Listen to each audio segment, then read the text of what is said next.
Hey everyone, welcome to another video. Today we're going to talk about X-Men Unlimited Infinity, SunFire vs. Otherworld Part 3, written by Steve Orlando and Steve Fox. But before we get started with the story, please consider leaving a like and subscribing to the channel if you find anything interesting within the comics covered here, for with your help, this channel can grow and improve. So with that said, this issue opens with Sheriff Giada Whitechapel introducing herself to Shiro after the previous issue's events. Because just in case you forgot what happened, Shiro was attacked by a corrupted summoner, and because of his constant traveling, he was too tired to fight it off. So the good old sheriff had to interfere and handle the fight herself. So with that all out there, Shiro immediately thanked her for her help by bowing several times. So with the thank yous out the way, the sheriff then went on to tell him that she is pretty fond of mutants and she got a good read off of him. So following that, the sheriff got on her horse and proceeded to tell Shiro how her home isn't the best and is extremely inhospitable.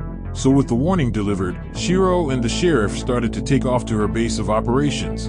But while they traveled, she continued to say ever since Saturnine turned tail on Otherworld, they all have been left to deal with feral summoners and all sorts of untamed threats. So following that, we transition over to her base of operation where she introduced Shiro to a teammate of hers by the name of Oso, and on a side note he reminds me of the Kanye West bear.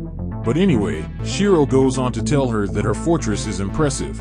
And that is when Sheriff Whitechapel goes on to say that her base used to be a Blightspoke refinery until Betsy Braddock and her team came in and helped liberate it, and Knights of X issue number 2.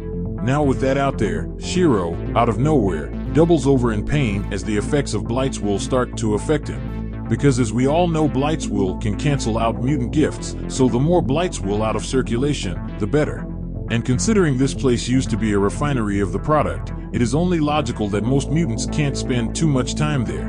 And because of that, we discovered that Orcus has been operating out of Blightspoke. And not only have they been operating here, but they also have been using mutants to mine it, which caused a huge turnover rate. So following that bombshell, Sheriff Whitechapel went on to tell Shiro how Orcus moved their base of operations just over the horizon to a distillery turned fortress in order to mine a newly discovered cache.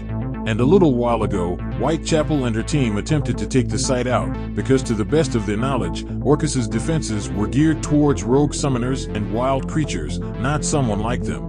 But when they arrived at the battle site, they found out that they were dead wrong, as a sentinel arrived on the scene and started to put in crazy work. And following that day, Whitechapel and her team stayed away from that arena ever since, because as you may have guessed, they lost a lot of people that day. So with that out there, Shiro looked down at the splinter in his hand, only to see that it had turned its eyes towards the fortress, which meant that would be his next stop and hopefully his last. Now with Shiro's mind made up, the sheriff proceeded to tell our hero how she feels sorry for both him and Redroot if they have to get involved with that place. So just as she was wishing Shiro luck, Oso let out a warning and quickly pushed her out of the way as a sentinel popped up and opened fire. And just like that, Oso was consumed by the blast. So with the sentinel at their doorstep due to the X gene being detected, it did what it was programmed to do and started to neutralize the target. So with the sentinel preparing its next attack, both Shiro and Sheriff Whitechapel launched their attack. So with the fight on, Shiro burst into flames and dashed towards the metal monster in an attempt to take it out. So with Shiro willing to fight, Whitechapel quickly grabbed Oso and snuck away to leave Shiro to his fate. So with the two powerhouses clashing together, Shiro proceeded to turn up the heat as he went straight to the core of the Iron Giant. And during an intense struggle, to my surprise, Shiro was consumed by the blast and sent flying into the ground below. So with our hero dead to rights, the sentinel reached down and took our Shiro prisoner, because at the very last moment, he was redirected to retrieve the target instead of killing him. So as Shiro lay defeated, the last thing he saw was the sheriff and her men taking to the sky and getting out of dodge, which was all good in his book. So as everything faded to black, an undisclosed amount of time went by, as a voice woke an extremely battle-damaged Shiro. And to his surprise, the woman before him was none other than Moira herself, the traitor to mutant kind. So with that shocking ending, this issue comes to an end. And I have to say, I did not see that coming the first time I read it, because Moira is public enemy number 1 to the nation of Krakoa.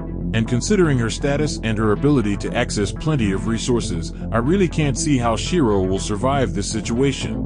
Now I am fully aware of Whitechapel and her team, but by what Whitechapel said, they were extremely outmatched by Moira's forces and unable to deal with just one sentinel. So with Moira on site, you would expect that she would have at least a good amount of sentinels and reserves in case of an emergency. So down in the comment section below, let me know your thoughts about this issue and what predictions you could have moving forward. So with that established, I hope you enjoyed this video, and please don't forget to leave a like and a comment if you want to see more videos like this. Thank you for watching, and I'll see you in the next review.